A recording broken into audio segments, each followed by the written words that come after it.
마태복음 27장은 성금요일입니다. 예수님께서 십자가에 못 박히시고 장사되신 사건, 그 다음날인 토요일에 무덤을 지킨 일까지의 과정이 잘 나타나 있어요. 그 첫 시작이 무엇입니까? 산헤드린 공의회가 예수 그리스도를 로마 총독 빌라도에게 넘긴 거예요. 마태복음 27장 1절부터 2절까지의 말씀을 한번 먼저 보도록 하시겠습니다. 새벽에 모든 대제사장과 백성의 장로들이 예수를 죽이려고 함께 의논하고 결박하여 끌고 가서 총독 빌라도에게 넘겨주니라. 아멘. 누구에게 넘겨주기 위해서 이른 아침부터 달려갑니까? 패역한 정책을 치렀던 로마 총독 빌라도에게 보냈다는 거죠. 그렇습니다. 이러한 예수님에 대한 산헤드린 공회의 재판이라는 것은 그냥 성경의 기록뿐만 아니라 여러 가지 역사적, 종교적 기록에 따르면 통상적인 절차나 매우 다르게 진행이 되었어요. 하지만 아주 신속하고도 비정상적으로, 고백하실까요? 비정상적으로. 맞습니다. 이 재판은 비정상적으로 너무나도 빠르게 처리되어 버렸다는 거죠. 자, 당시에 유대율법이요, 로마법도 아닙니다. 유대율법에 따르면 사형과 같은 중대한 판결은 밤에 절대로 내릴 수가 없게 되어 있습니다. 그리고 밤이 아니라고 하더라도 하루 만에 처리가 가능할까요? 불가능할까요? 불가능합니다. 하루 만에 절대 처리해서는 안 돼요. 충분한 심의와 토론이 필요했습니다. 우리가 아시다시피 사형을 처한 자에 대해서 도피성에 피할 수 있게 할 정도로 이 사형이라는 문제는 당시에도 쉽사리 내릴 수가 없는 결론이었어요. 하지만 지금 모인 자들이 누굽니까? 율법 전문가입니다. 그런 율법 전문가들이 밤에 급히 모여서 그들이 내려버린 예수님에 대한 재판이라는 것은 그동안 자신들이 잘 알고 있다고 여겨왔고, 그동안 자신들이 잘 지켜왔다고 사람들 앞에 자랑했으며, 자신들이 가르쳐왔던 유대 율법과의 내용과는 전혀 달랐다는 거죠. 예수님에 대한 사항만큼은 예외적으로 밤새 이루어졌습니다. 동이 트자마자 자신들이 낸 결론을 위한 공식 회의를 열어서 사형을 언도해버렸어요. 이미 예수님을 죽이기로 결의한 상태에서 정식 회의는 형식적인 절차에 불과했다는 것입니다. 여러분들, 회의가 무엇입니까? 회의는 아직 결정되지 않은 사항을 결정하기 위해서 모인 모임이나 기관을 말을 합니다. 자, 결정이 되었다고 안 되었다고요? 안 돼 있는 상태에서 모인 게 회의입니다. 근데 이들은 이미 결정을 지어버렸어요. 즉, 이들의 회의라는 것은, 이들의 처사라는 것은 졸속 처리 내지는 짜여진 각본에 따라 진행된 사건으로 볼 수가 있다는 거죠. 자, 우리 성도 여러분들, 우리는 이러한 대제사장들과 산헤드린 공의의 거짓 증언과 불공정한 절차로 말미암아 예수님을 사형에 이르게 했다는 것을 우리는 반드시 알아야 되는 것입니다. 지금 종교 지도자들은 외적으로는 율법을 지키는 것처럼 보여져 왔어요. 하지만 실제적으로는 자신들의 이익과 권력을 위해서 진리의 말씀을 악용합니다. 자신들이 어떤 결정 내린 사항에 대해서는 관례법이라고 해가지고 그럴 수 있다고 치부해버렸어요. 예수님을 죽이기로 결의한 종교 지도자들은 그동안 자신들의 삶의 공의를 지키는 자다, 그동안 자신들의 삶의 말씀을 선포한 자라고 그런 공의와 말씀의 상징이 아니라 불의와 부정의 상징을 증명해버렸다는 것이죠. 여러분들, 반드시 기억하셔야 돼요. 우리의 말이 중요한 것이 아닙니다. 우리의 삶의 증거가 중요한 것입니다. 우리의 말이 중요한 것이 아니에요. 결국 내가 지금 서 있는 자리가 어딨냐가 중요한 것입니다. 내 말이 중요한 것이 아니에요. 지금 내 마음이 어디를 향해 있는지, 그 마음에 따라 내가 어느 위치에 서서 무엇을 이행하는지가 가장 나의 정체성을 증명해주고 있다는 사실을 절대 놓치지 마시길 바랍니다. 아무리 입술로 내가 율법 말씀을 아무리 내가 외치고 거룩을 외친다고 하더라도 결국 내가 선택한 것이 불이라고 한다면 우리는 결국 불의한 자에 불과하다는 거예요. 그럼 빌라도는 어떻습니까? 총독 빌라도 역시 불의하죠. 그는 예수님께서 무죄인 걸 알았어요. 우리가 이미 금요철에 기도에서 들었지만 그는 왜 나에게 이런 상황이 주어졌을까? 왜 나에게 이런 억울한 상황이 주어졌을까라고 했지만 억울한 거였습니까? 아니면 자신의 행동에 따른 결과였습니까? 행동에 따른 결과였죠. 이전에 자신이 저질렀던 그 허다한 잘못의 결과물을 지금 맞이하게 됐어요. 근데 그것이 하필 누구 앞입니까? 예수님 앞에서. 여러분들 기억하셔야 됩니다. 예수님 앞에서는 숨길 수 있는 것이 없어요. 예수님은 반드시 우리로 하여금 결단의 시간을 요청하십니다. 예수님을 선택할 것인가? 사람을 선택할 것인가? 예수님을 선택할 것인가? 환경을 선택할 것인가? 지금 빌라도는 예수님을 선택하지 않았어요. 분명 예수님께서 무죄인 거 그는 알고 있습니다. 그러면서도 무리들의 성화에 못 이겨서 결국 예수님께 사형을 확정 짓고 말아버리지 않았습니까? 그는 분명히 무죄인 걸 알아요. 근데 그 입술에서 나온 건 사형이었다는 거죠. 그렇습니다. 분명 빌라도는 무려 3차례나 예수에게서 죄를 찾을 수 없다고 말하며 석방하려고 했습니다. 하지만 유대 이스라엘 군중들은 계속해서 뭐라고 외쳤나요? 십자가에 못 박으라고 외쳤어요. 그는 편법을 썼습니다. 하지만 편법으로는 도저히 피해갈 수가 없었죠. 그렇다면 과연 빌라도는 단순히 자신이 다스리는 유대 백성들을 너무나도 사랑해서 그들을 너무나도 존중해서 군중의 요구를 수용하는 대인배적인 마음으로 예수 그리스도의 십자가 사형이라는 정치적인 결정을 내린 것입니까? 절대 아니라는 거죠. 이미 여러분들이 아시는 것처럼 로마 유대 총독이었던 빌라도는 이 감찰관을 두려워하고 있었습니다. 당시에 로마에는 감찰관 제도가 있다고 말씀을 드렸어요. 이 감찰관이 이 총독이 다스리는 곳, 분봉왕이 다스리는 곳에서 과연 얼마나 잘 다스리느냐를 늘 항상 로마 황제에 보고하는 법이 있었다는 거죠.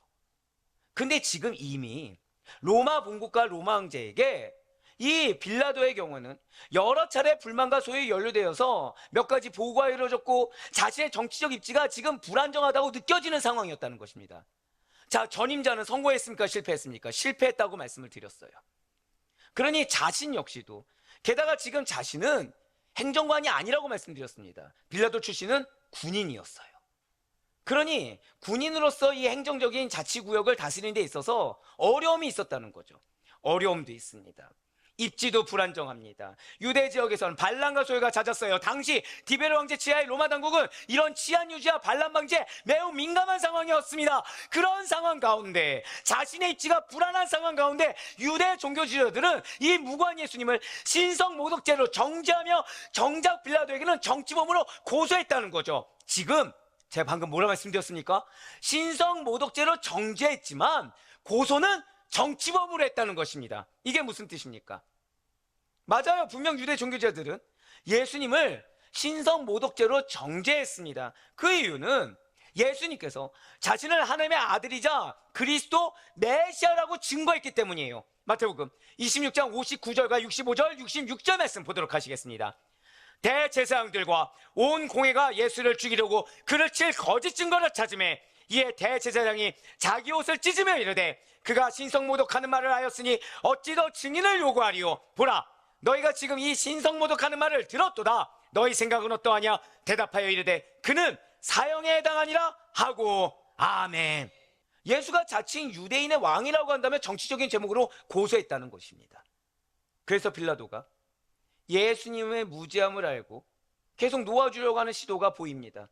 그러면 유대 지도자들은 이 사람을 놓아주면 당신은 가이사의 친구가 아닙니다. 누구든지 자기를 왕으로 하는 자는 가이사에게 반역하는 거 아닙니까? 당신은 반역자의 친구입니까?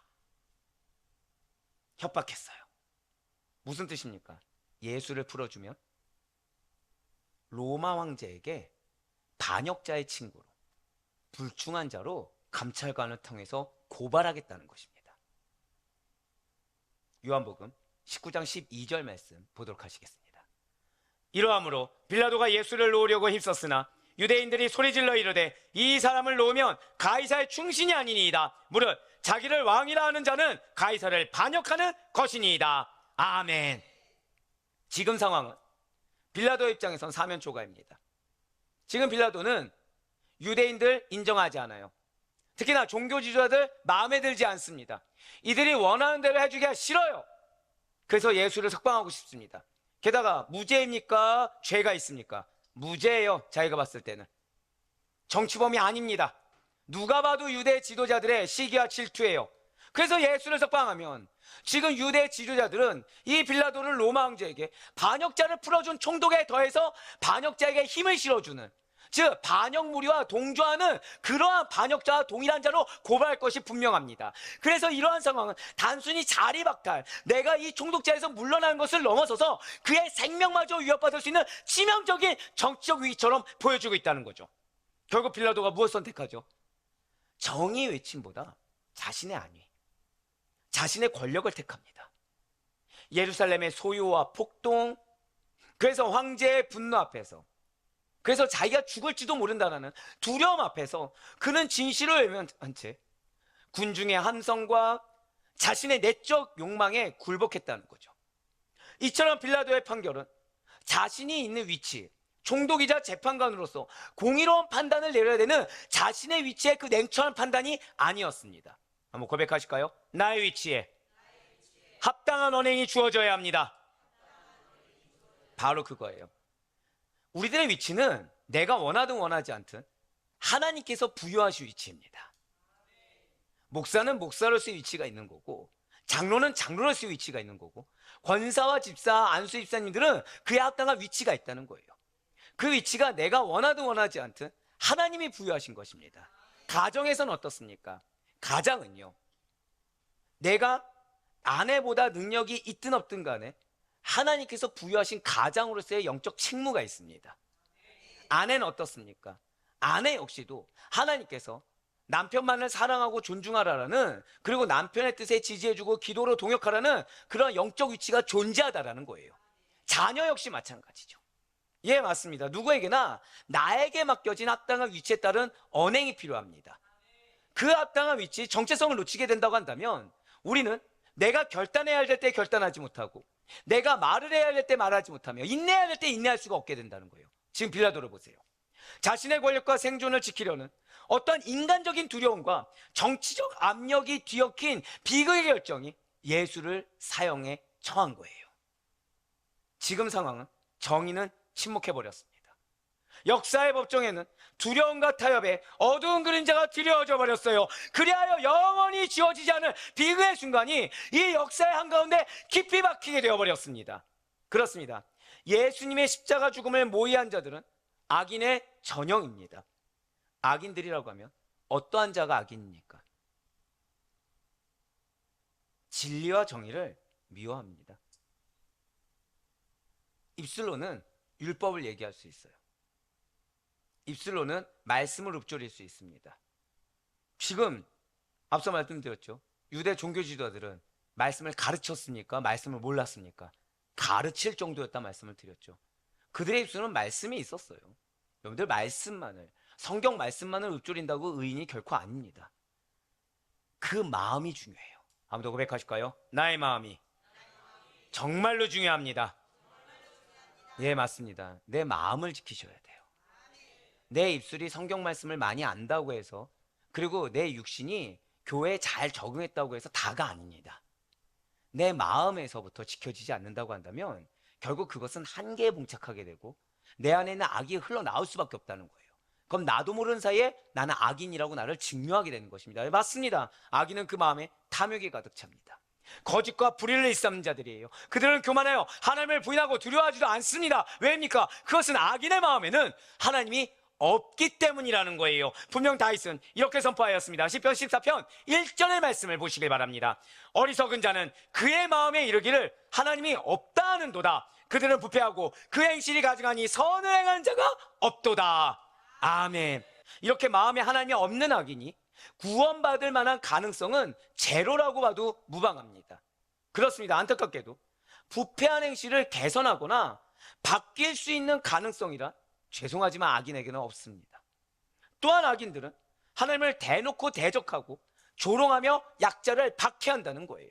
그 대표적인 자들이 바로 오늘 본문에 나오는 로마 군병들인 것입니다. 마태복음 27장 27절부터 30절까지 말씀 보도록 하실게요. 이에 총독의 군병들이 예수를 데리고 관정 안으로 들어가서 온 군대를 그에게로 모으고 그의 옷을 벗기고 홍포를 입히며 가시관을 엮고 그 머리에 씌우고 갈대를 그 오른손에 들리고 그 앞에서 무릎을 꿇고 일용하여 이르되 유대인의 왕이여 평안할지어다 하며 그에게 침 뱉고 갈대를 빼앗아 그의 머리를 치더라. 아멘. 로마 군병들은 예수님의 옷가지를 찢어 나눠 가지고 속옷은 제비 뽑아서 그 역시도 나눠 가졌습니다. 왜요? 예수를 몰라봐서요. 하나님이신 예수님을 전혀 알아보지 못하니까 지금 자신의 언행이, 자신의 행동이 생명의 주인에게 무슨 짓을 저지르고 있는지 그 부끄러움조차 모른 채 이제는 십자가에 달린 예수님을 지키고 서 있습니다. 지금 로마 군병들은 예수님을 만났습니까? 못 만났습니까? 만났어요. 예수님 앞에 있습니다. 근데 몰라보고 있어요. 산성도 여러분들, 주님은 여러분들을 늘 항상 만나주고 계십니다. 몰라봐서는 안 돼요. 지금 로마 군병들은 예수님을 생명의 주인으로 보고 있습니까? 인간적인 눈으로 보고 있습니까? 우리가 나에게 놓여진 상황을, 내 앞에 있는 사람을 인간적인 눈으로 봐서는 안 되는 이유가 바로 여기 있습니다. 인간적인 눈으로 보면 우리는 나도 모르는 사이에 이 사람이 내 원망을 들을 만해서 내뱉는 말들, 이 환경이 불편함을 토로할 수 있을 만한 당연한 환경에 대한 불편의 말이 사실은 예수님께서 그 사람을 통해 나를 보신다는 거, 예수님께서 이 환경을 통해 나의 믿음을 보신다는 걸 전혀 발견할 수가 없게 된다는 거예요. 그래서 예수님이 앞에 있습니다. 근데 나는 무엇을 하게 되죠? 예수님을 조롱하게 되는 거예요. 예수님 앞에 있습니다. 나는 무엇을 하게 되죠? 예수님을 모욕을 주게 된다는 거예요. 예, 맞습니다. 로마 군병들 눈앞엔 지금 누가 있습니까? 예수가 있어요. 근데 그들은 예수님을 몰라봤습니다. 마치 빌라도처럼. 유대 종교 지도자들이야 알면서도 설마 했겠죠. 근데 너무 무지해도 이렇게 무지할 수가 없는 거예요. 예, 그냥 단지 지키고 서 있습니다. 분명히 그들은 구원받을 수 있는 기회가 있었음에도 불구하고 그들은 지키고 서 있어요. 왜요? 고백하시겠습니다. 목적이 다릅니다. 예, 죽었는지 확인하기 위해서.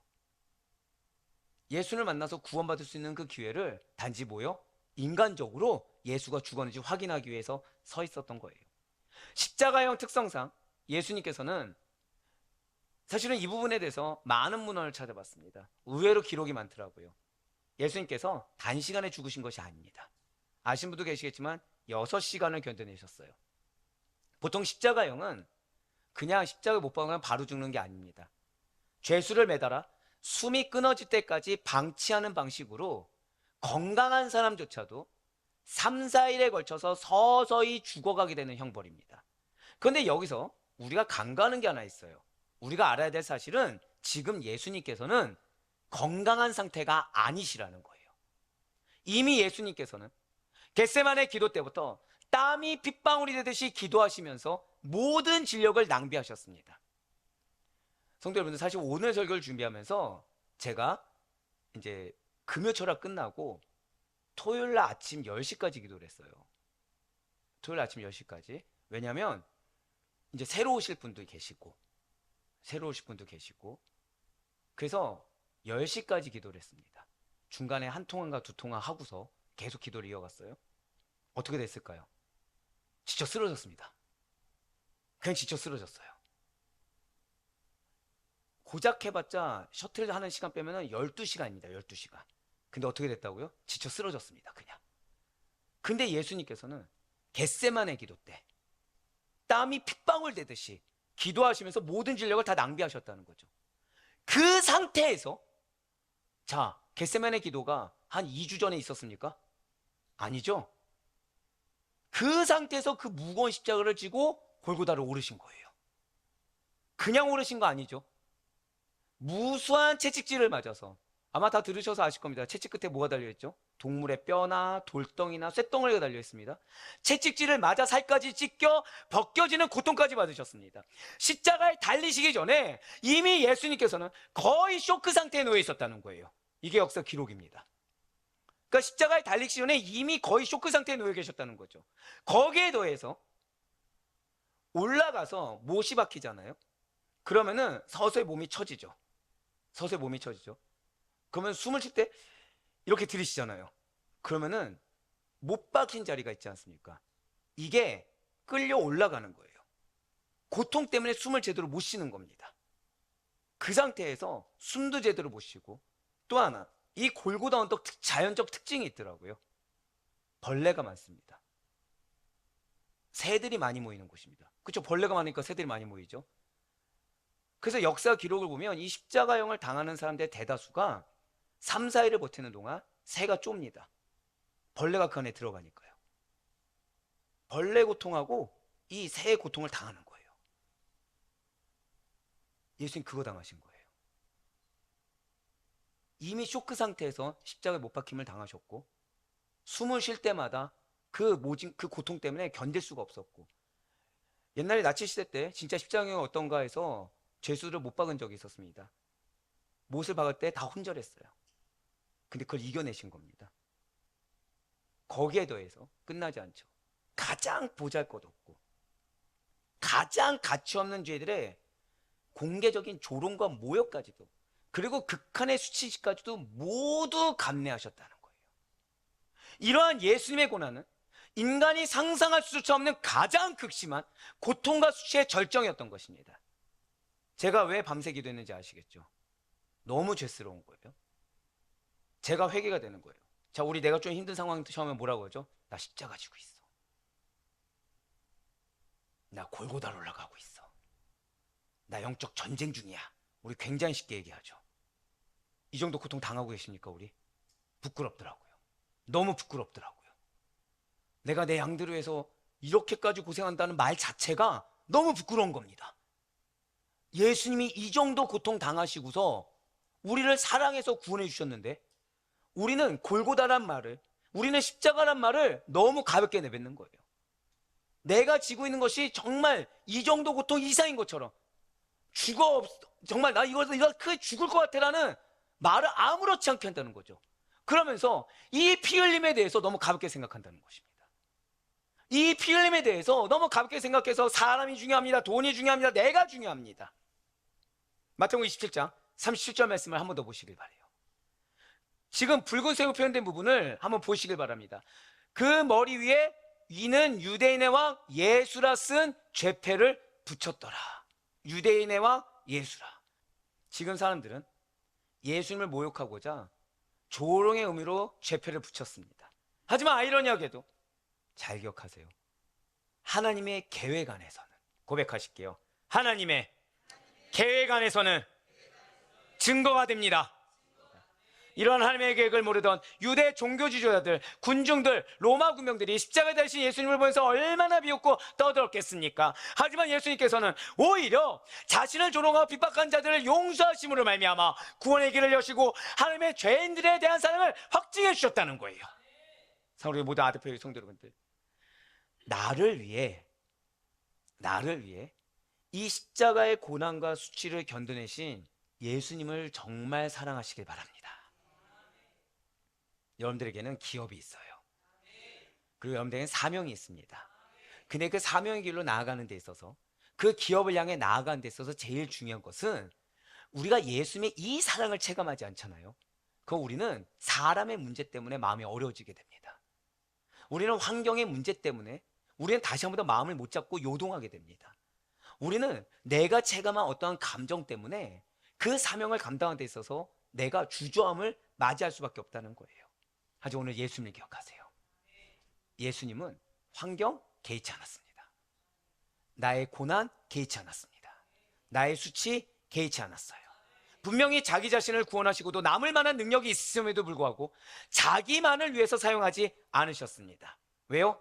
하나님의 뜻과 계획이 예수님 당신이 죽으심으로 말미암아 인류를 구원하시는 것이기 때문에 기꺼이 자발적으로 순종하셨다는 거예요. 혹시 내 삶 가운데 어떠한 억울함이나 어떠한 오해나 아픔이 있다고 한다면, 또는 너무나도 이 걱정돼서 염려와 근심과 두려움 가운데 내 마음을 온전히 잡지 못할 정도로 요동치고 있다고 한다면, 오늘 여러분들에게 사명을 주신 거, 여러분들에게 그 상황을 허락해 주신 거, 여러분들에게 이 자리에서 말씀을 들을 수 있게 하신 거에 대해서 감사하시길 바랍니다. 주님께서 나를 위해 견디신 고난과 사랑을 묵상하시면서 받은 은혜를 되새겨 보시길 바라요. 그래야 이미 흘러넘칠 만큼 부어주시는 그 사랑과 은혜에 먼저 감사하시고, 지금 주님께서 이 제자들에게, 제자된 여러분과 정확히는 약속 있는 여러분과 저에게 기업을 향해 나아가는 길 가운데, 사명을 향해 나아가는 길 가운데 왜 이 사랑을 체감하라고 말씀하신지 기억하시길 바래요. 왜겠습니까? 이미 능력 주셨어요. 이미 만나주고 계십니다. 이미 하나님께서는 예비하고 계십니다. 근데 그 사랑을 내가 체감하지 못하기 때문에, 내가 너무나도 중요해졌기 때문에 나아가서 승리를 경험하면 되는데 경험하지 못하고 있는 것입니다. 우리 중에 그 누구도 주저함이 없길 바랍니다. 우리 중에 그 누구와도 조급함 때문에 이를 섣불리 그르치는 자가 없길 바랍니다. 그래, 바라옵건 없기는 언제나 이 예수님의 십자가 사랑을 온전히 알고 체감하시면서 붙드셔서 그 은혜에 합당한 삶을 살아가는 사명의 완수자가 되는 우리 모두가 되시기를, 그리하여 정말 예수님의 사랑이 염대의 삶 가운데 증거되는 것이 무엇인지를 체감할 수 있기를, 더불어서 지금 주님이 나를 사랑해서 이 정도 고통을 요구하지 아니하시고 이 정도 조롱을 요구하지 아니하시고 오히려 형통하게 이끌고 계시다는 사실을 체감해 나아갈 수 있는 우리 모두가 되기를 주님의 이름으로 간절히 축원합니다.